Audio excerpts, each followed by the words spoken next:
is a woman. She's the leader. Previously on The Walking Dead. Oh my gosh, you made it. We found each other in the woods. We didn't know if you'd survived. He told me there are a lot more out there than we thought. More than twice the force we have in here. You were right about this one. He is family now. We gotta go. Connie's out there alive.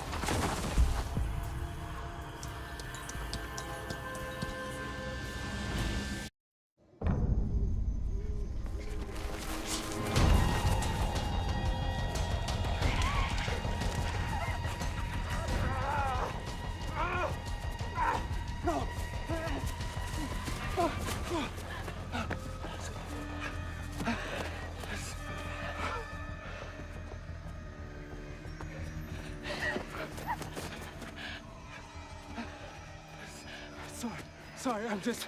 No, it might be a house. We could hide.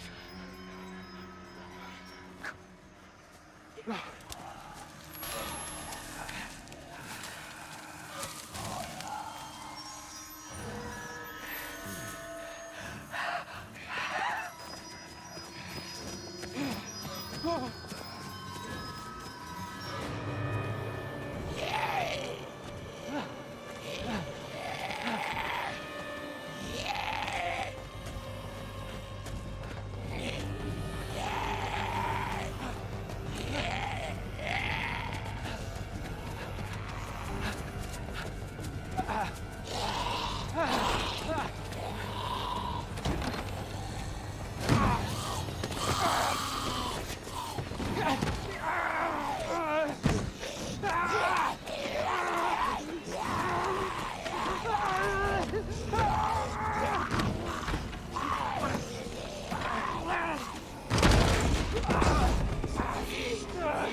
We'll make better time if I ride out on my own. It's less risky, and we're going to cover more ground with a larger group. The council's working on a plan right now. Connie doesn't have time to wait on a committee. Well, why don't we split the difference between fast and safe? Teams of two, we could divide the map up into smaller grids. It could reduce the risk. Hey, any of you seen Callie?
whole house. We're okay. Nobody's here. You need...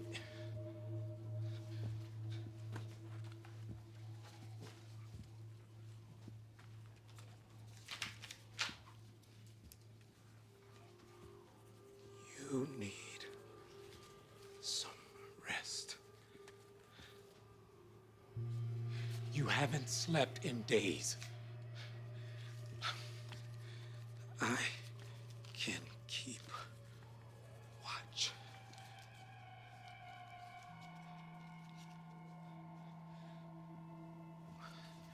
We will find your home. You sleep.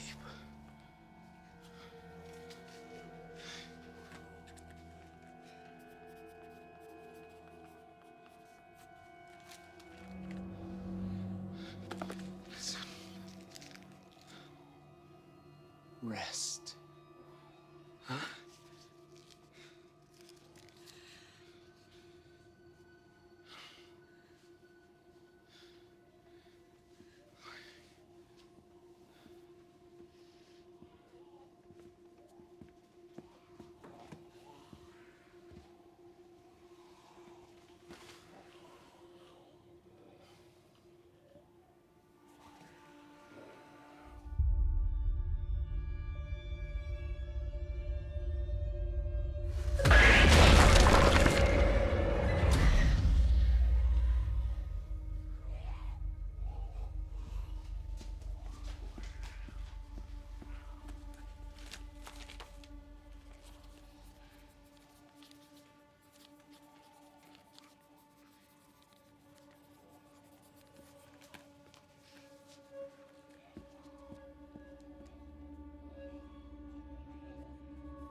Tell us where they are.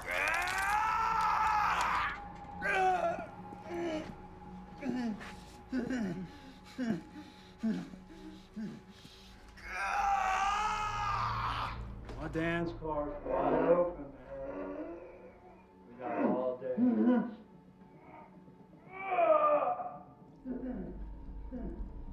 This bother you? I've done worse.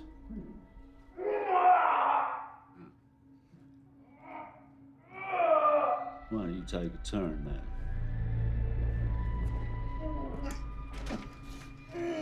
Speed things up for me. All right. I'm up. Like hell you are.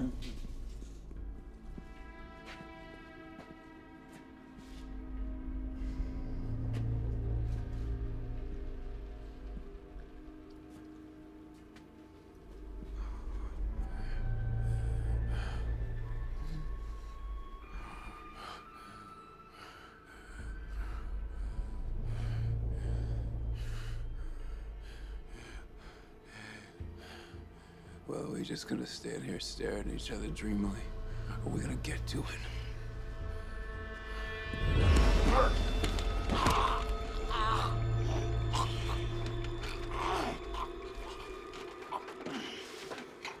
Hey, you kill him, the two of us are gonna have a problem. I don't need a babysitter. I know what I'm doing.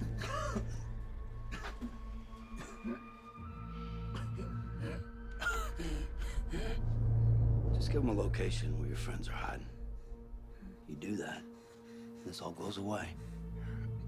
That's a good offer. Or, and hear me out, you all could go eat shit instead. Just a thought.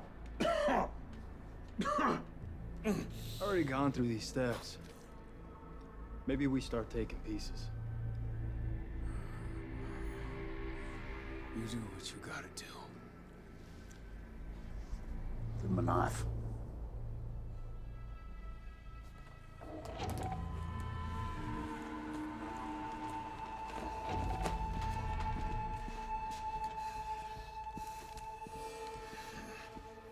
I don't think you understand. I'm the best shot you got. Why? We friends now. No, not because we're friends. Because I'm the one holding the knife. Yeah. Now your buddy's the one holding the gun.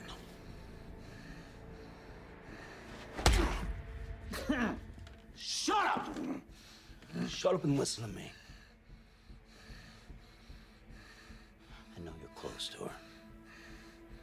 The leader. Close enough to know where they're hiding.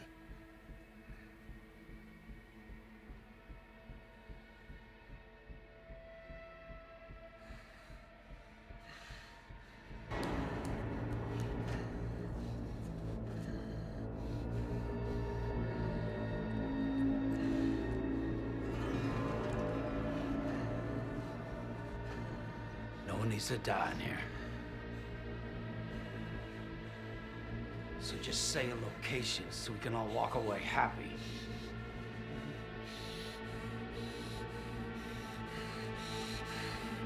Go to hell, ass. Location! Or I take another! I can't. Location! No. Please stop. Location! Yellow house. Off 283. Antenna.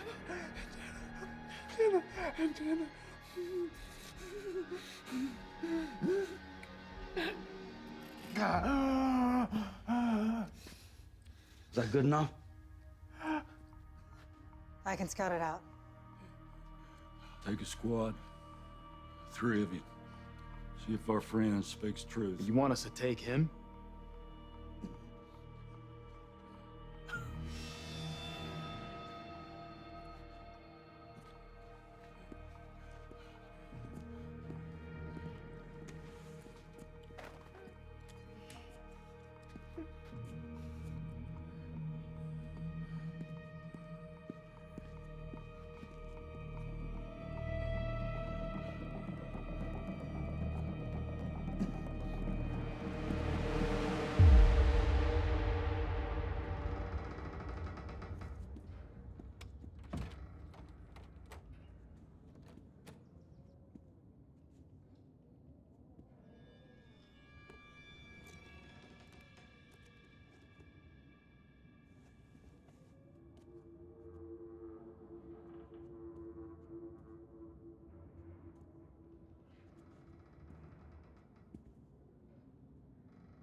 Wait, what happened?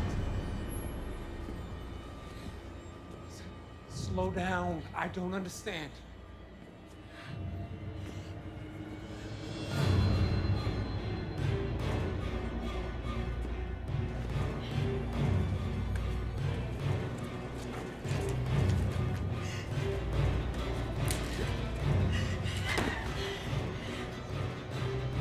What?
Looks quiet. No movement. 2 entrances. Breach both? By twos. You take Powell. Washington, Fish. Go around the back of the yellow house. What about Dickhead? I'm supposed to believe he's got my back? No, that's my job. Always.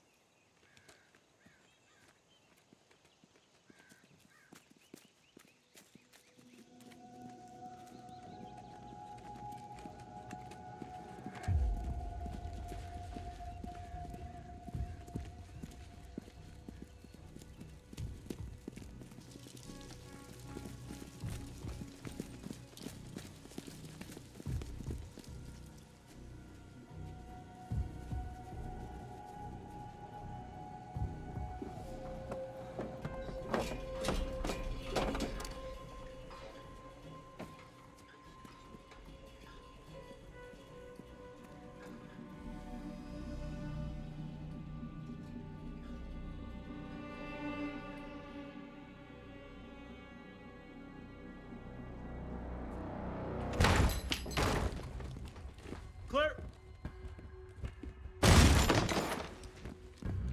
Clear!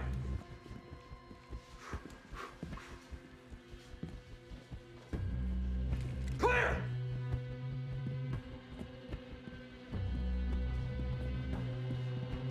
Clear!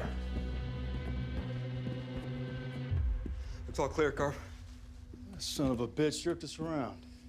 We should stay, look around for a bit, so we don't miss nothing. No, we'll search the rest of the town first. Quick and quiet, in case they're still nearby. You three take the north end, work back. We'll meet you in the middle. Copy.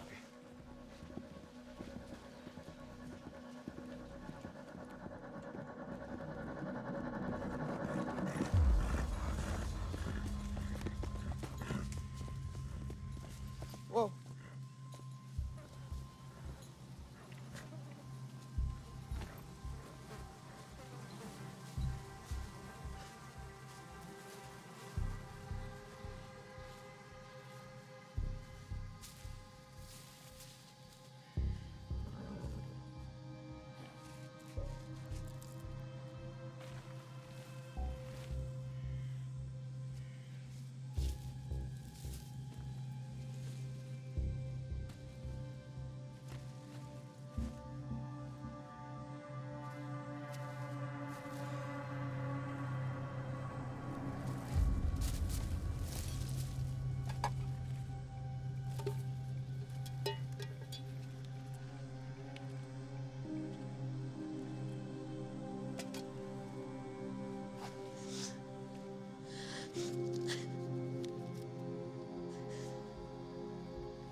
My grandfather's house used to have one of these. I'd secretly shove stuff in there. I'm sorry, I don't see anything. I'm sure you saw something. But you haven't slept. So maybe it's, yeah, because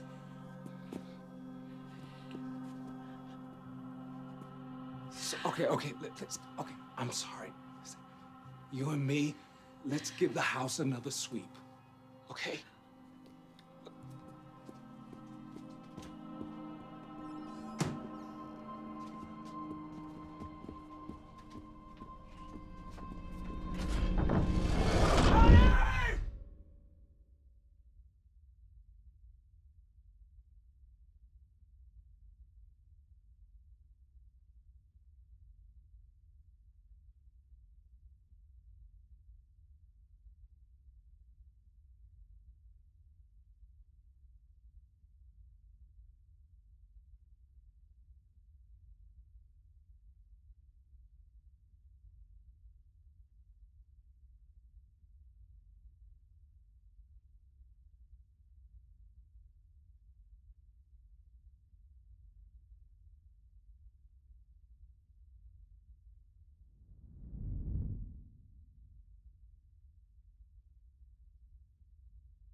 Over here!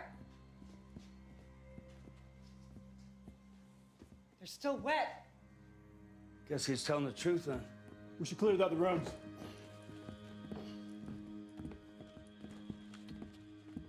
Clear! Clear! Clear! Clear!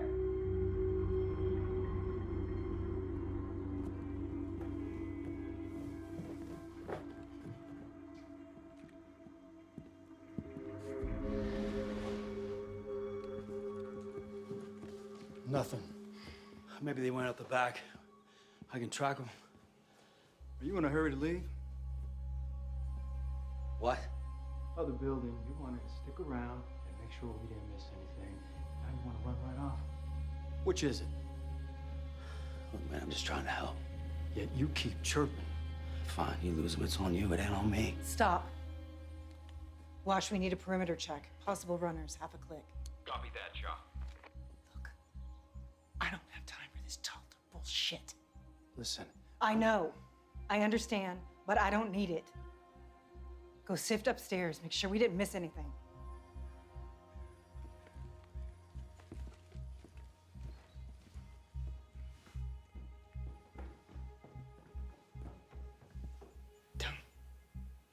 Don't want.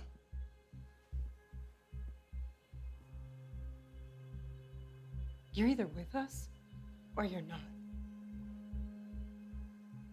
What do you want me to do?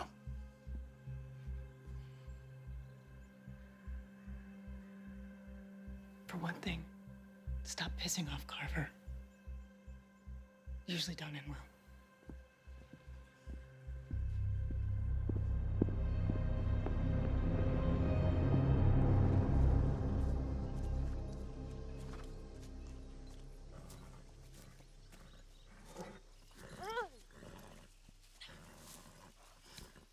Please.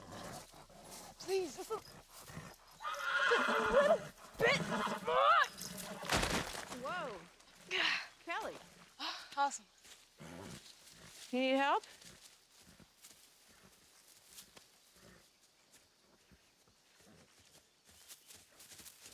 What the hell were you thinking? You should have told us that you're heading out. I'm fine. But Connie's not. I found her camp. She's with some guy who knew Michonne. They left in a hurry. But something's not right. She thought they were being followed. She's out there. She's scared. She needs me. And if something happened to her... No, we're gonna find her first. Yeah. Come on, let's get moving.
They ran. They ain't coming back here. What? I mean, think about it. You hit them hard. Even if they got more people, they wouldn't come back here. It's a bad move. You got, what, 20 people in your town? You got weapons, you got walls. You'd see them coming from a mile away. Trust me, they ran. Is there a point to any of this? Let's go. There's nothing here. It's time we move on. Oh, we're missing something. Fine, let's waste another hour. That's smart. Daryl. It's not my fault he's too stupid to pay attention. Chirp, chirp, chirp. Enough. Ah, screw that. This dirtbag wants to play. I'll teach him the rules. I'm right here, man. Make a move. This is not the time, and it's not your call to make. Jesus, Shaw. We both know who he really is deep down. What? I was there. Remember? After? What, you think this is gonna end any different? So this is what? You looking out for me? Always. Uh-huh. Gotcha.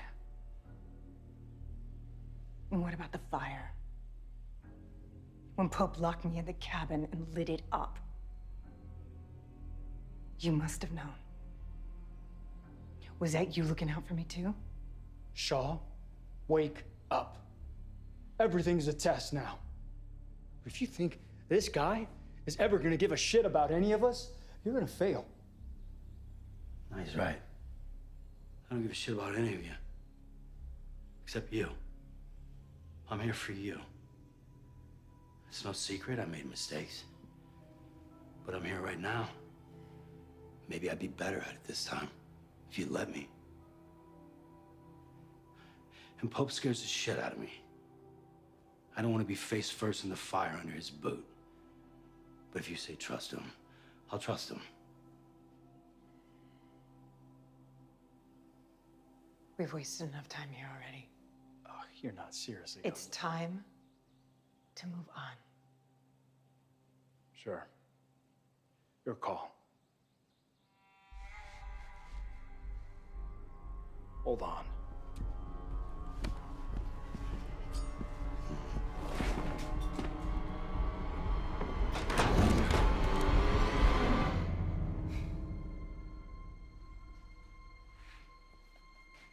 Told you.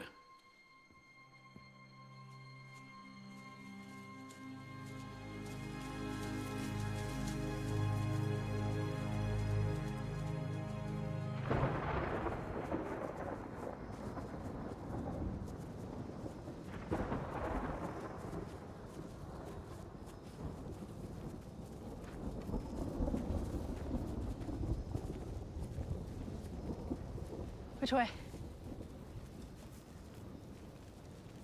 We could split up, check both trails, double back. Storm's coming. We should stick together. It's up to you. Which way do you think she went?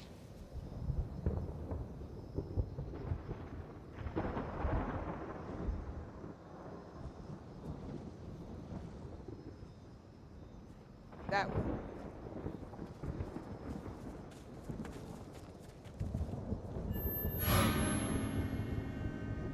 They led us here.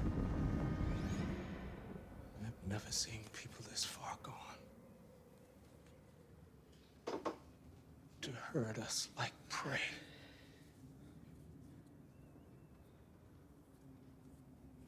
But we're not. I'm getting you out. We'll make a run for it.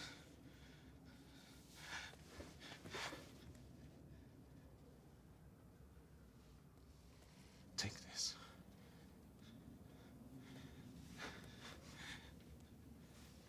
No matter what happens, you have to keep going. With or without me, don't stop. Just... No. Please. Just take it.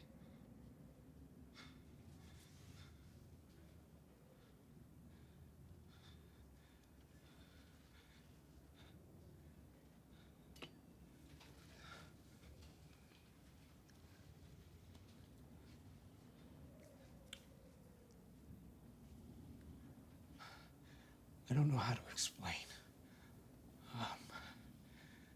But I don't have a choice.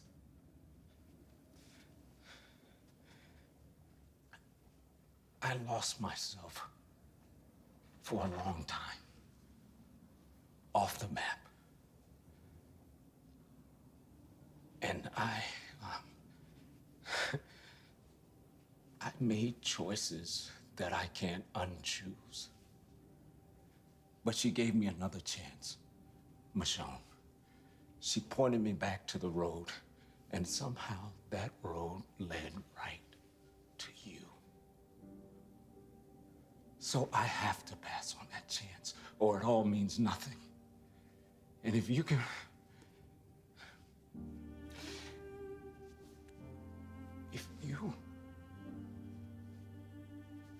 find your family. No. Listen.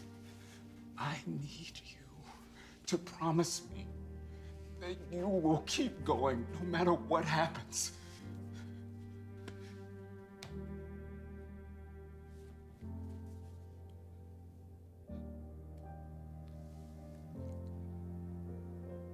Together.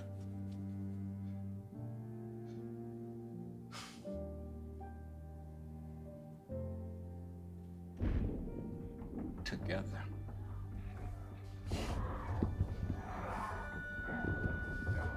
Time's up.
They were there. Caught signs, but they slipped away. Sorry.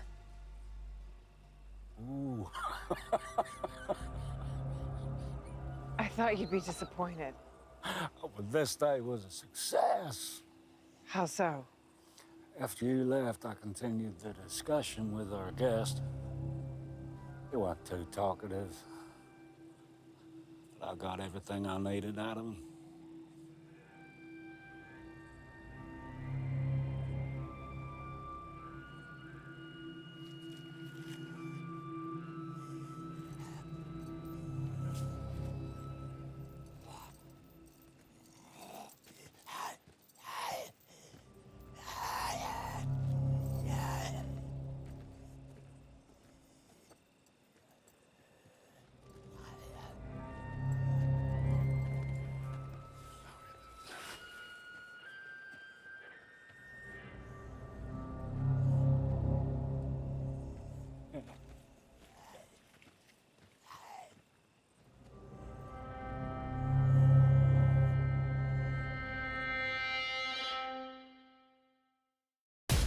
The world is different now. Fewer people to fight for. There's fewer things to fight over. You're saying you do things differently? If I could do it all over again, yeah. Your people need help. I can deliver for you. Your brothers are dead! Are you not ashamed?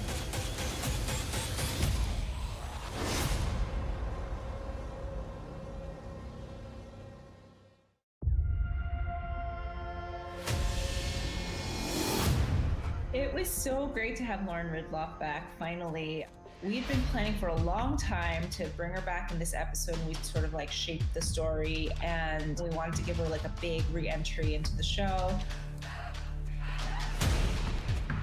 We loved having Kevin Carroll back as Virgil, and I think what was important for us was to show that Virgil was affected by meeting Michonne, and I think he had to suppress some of his heart to kind of like get through the death of his family.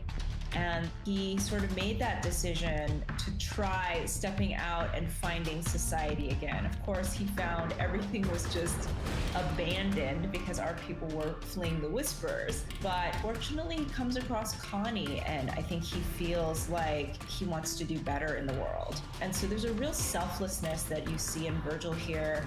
He has some skills, you know, and when Connie's about to be attacked, like, he gets her out of the way and takes the brunt of that, even though it means he gets injured pretty badly. And I think we're starting to see probably who he truly is at the core.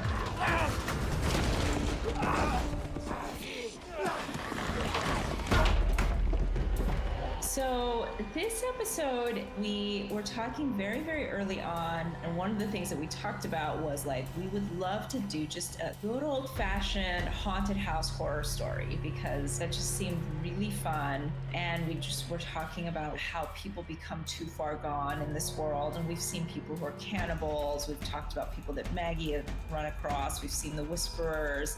And we were just talking about people that have gone completely feral and what kind of desperation would it take to get to that point. Greg Nicotero and his K&B group, they did all the creature design and made these people unique from zombies and have their own sort of terrifying look.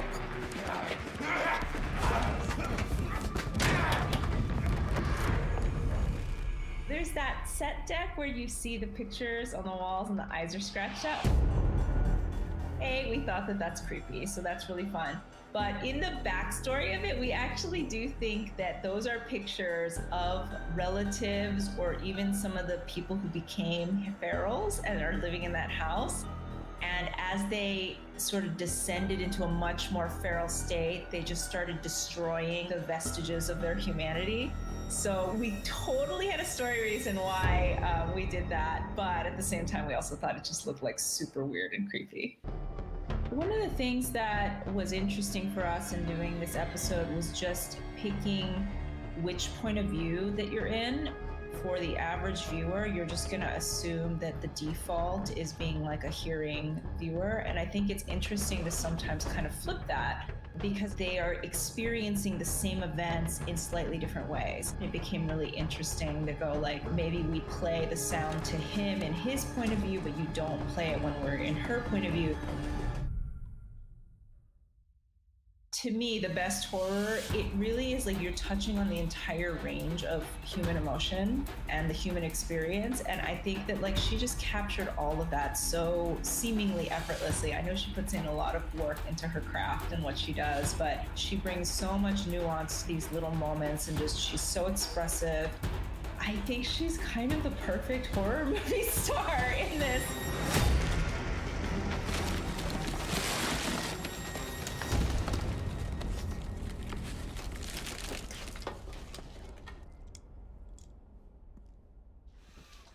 I'm up. The torture scene is just very specific to this group and their philosophy and the particular time in history when they were soldiers, as well as, more importantly, mercenaries, and the darkness that continued to evolve throughout the apocalypse. We've seen Daryl in scenes where he's had to torture people before, but certainly not to this extent, and certainly not against somebody that he considers an ally and that he likes. And I think that what the show does is put our characters into situations where they are just in the worst possible things that they can imagine, like they're living nightmares. This is not something he wants to do, but they are most likely both gonna die if he doesn't do this. He certainly, I don't think, blinks at the idea of having to lay down his own life for his friends, but in this case, like, he knows he might be a key to getting this done. But I think it's also about Frost's bravery, knowing that he's going to be tortured and basically going along with it. Go to hell, ass.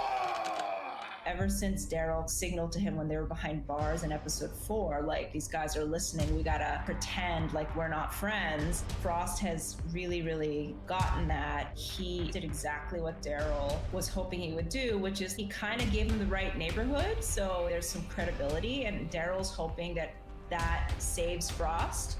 He thinks, like, if you can just say the neighborhood but not exactly the house, then I can buy some time, which is basically what he does. And so, you know, he's trying to like create little signals which allowed Maggie and company to hide. And Daryl's just trying to feed them information about like how many people they are. You got what, 20 people in your town? You got weapons, you got walls. You'd see them coming from a mile away. Trust me, they ran. I think when Carver goes for that trapdoor, if you watch Norman, the way he plays it is really great. He's ready to like go down fighting if that trapdoor opens and the people are there. But fortunately, they're not. They got away. So Daryl knows like now he's in with these people and his people are safe. So that's as good of an outcome as he can hope for in the moment, because it's like if they can just keep that going, he can be that person on the inside that's going to facilitate them getting inside the walls. What we wanted to play at the end of this episode is that Pope is unpredictable. I don't think anybody predicted that he was going to kill Frost anyway in the middle of that. But what we're learning about Pope is he's in a dark place. He's spiraling in his own way. He's obsessed with the idea of Maggie being out there. And so in some ways he's messing with Daryl's head too. You know, he's kind of like making his own moves. Him going off and talking and laughing with Carver is completely designed to create paranoia in Leah and in Daryl. It doesn't even matter what he's saying. This is more about who Pope is as a person right now and the questions that's raising in Leah and the potential openings that Daryl is starting to see in how he can work the situation.